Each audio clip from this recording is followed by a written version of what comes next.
The morning sun slipped softly through the small town streets, where the scent of tea and fresh flowers filled the air.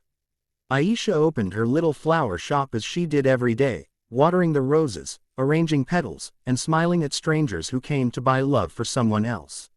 Her world was simple, yet full of dreams. She believed love was something pure, something that never demanded but always gave. What she didn't know was that her own story was about to begin quietly, beautifully, and unexpectedly.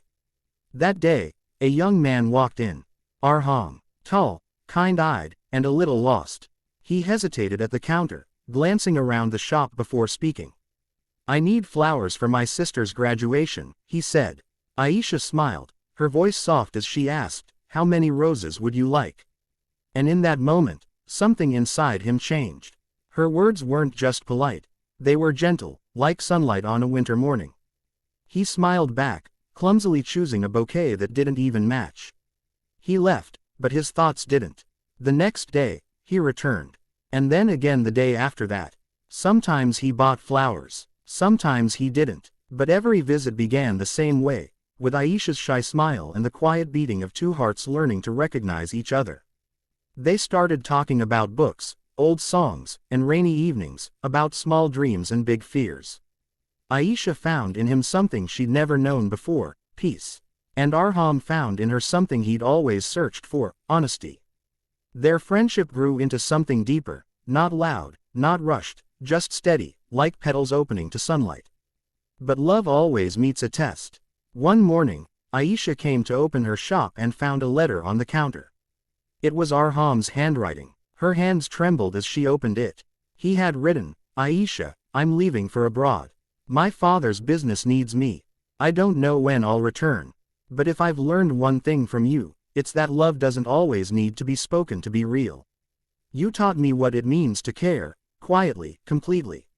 A tear rolled down her cheek, but she smiled. She pressed the letter to her heart and whispered, "May your world always smell like roses, Arham." Days turned into weeks, weeks into months. Aisha went back to her routine, selling flowers, wrapping bouquets for others, but always keeping one rose aside for no one but her own heart.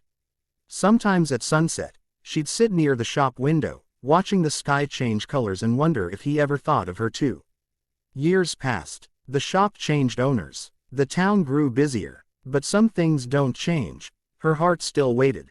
Then, one ordinary afternoon, the bell above the door rang. She turned, expecting a customer.